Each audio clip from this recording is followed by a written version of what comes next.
Guys, ada sebuah pelajaran penting dari kasus ini ya. Jadi ada seorang Mbak TKW dari Indonesia menikah dengan orang Taiwan, sudah mempunyai anak dengan orang Taiwan, anaknya tidak diakui di Taiwan, akhirnya nggak dapat askes, nggak dapat di warga negara Taiwan. Karena kenapa?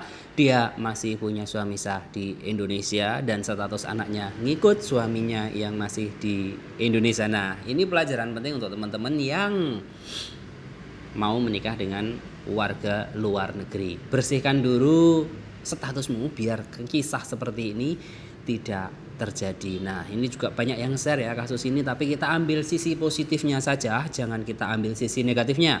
Jadi sisi positifnya itu apa sih? Kita lihat di sini ya. Nah, seorang PMI Kabupaten di Kelung mengaku menghadapi masalah karena tiga anaknya dari hubungan dengan pria Taiwan, suami sahnya di Taiwan, tidak mendapatkan kewarganegaraan Taiwan. Nah, padahal hasil uji DNA menunjukkan bahwasanya suaminya di Taiwan itu adalah ayah dari anak-anaknya.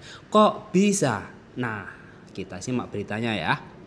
Seorang pekerja migran Indonesia atau PMI hilang kontak di Kelung mengaku menghadapi rintangan karena tiga anaknya dari hubungannya dengan pria Taiwan tidak dapat atau tidak mendapatkan kewarganegaraan Republik Tiongkok Taiwan akibat status pernikahannya di Indonesia. PMI perempuan itu dan seorang pria bermarga Sen itu memiliki sepasang anak kembar berusia 1 tahun 3 bulan dan seorang bayi laki-laki berusia 3 tahun. Mereka tinggal bersama di sebuah rumah kontrakan di Taiwan. Karena pada masa kehamilan PMI itu masih terikat dengan pernikahan di Indonesia, hukum menganggap suami resminya sebagai ayah dari anak-anaknya itu yang membuat sang ibu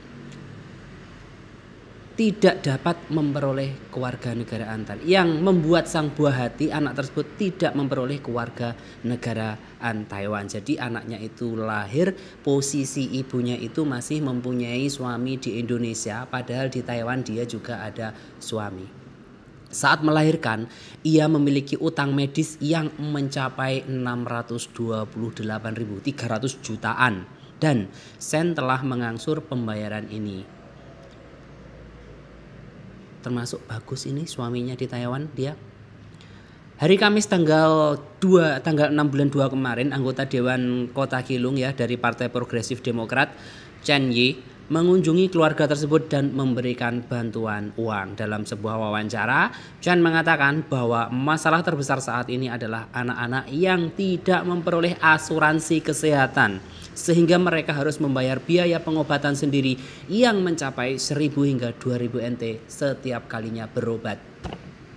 Teman-temannya ada di Taiwan punya Chenpoka kan?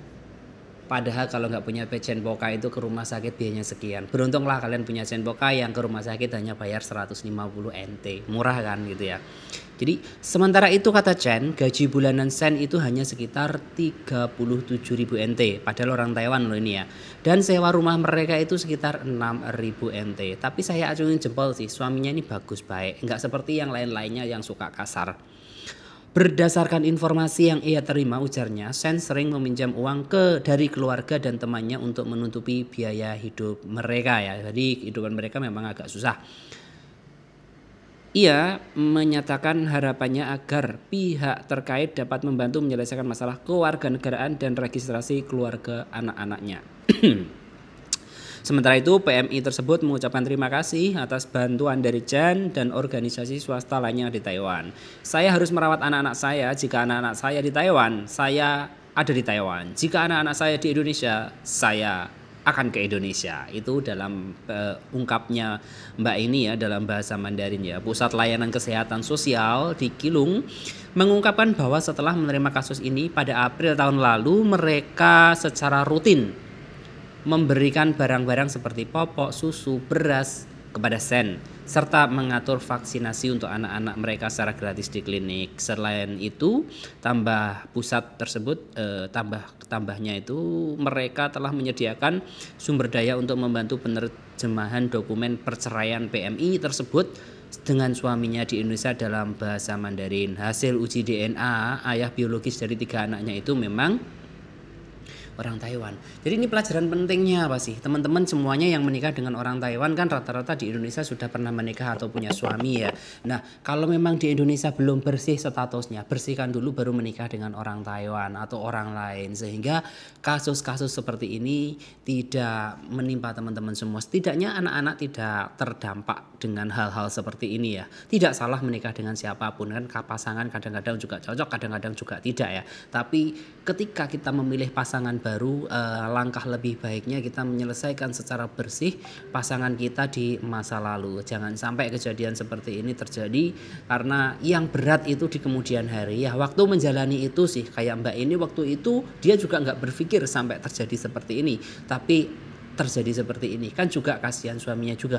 Lawang buatnya dengan saya kok ayahnya di Indonesia ini gimana ceritanya kan kasihan juga dengan suaminya. Kasihan juga dengan mbaknya dengan seperti itu. Walaupun mbaknya ini beruntungnya kenapa? Suaminya ini termasuk orang yang baik gitu ya. Karena banyak yang setiap hari curhat kepada saya itu suaminya di Taiwan itu ndak baik. Suaminya di Taiwan itu aduh capek menceritakan. Jadi jadikan pelajaran yang penting untuk teman-teman semua yang mau menikah yang statusnya belum bersih, bersihkan dulu. Di sana ada banyak pengacara.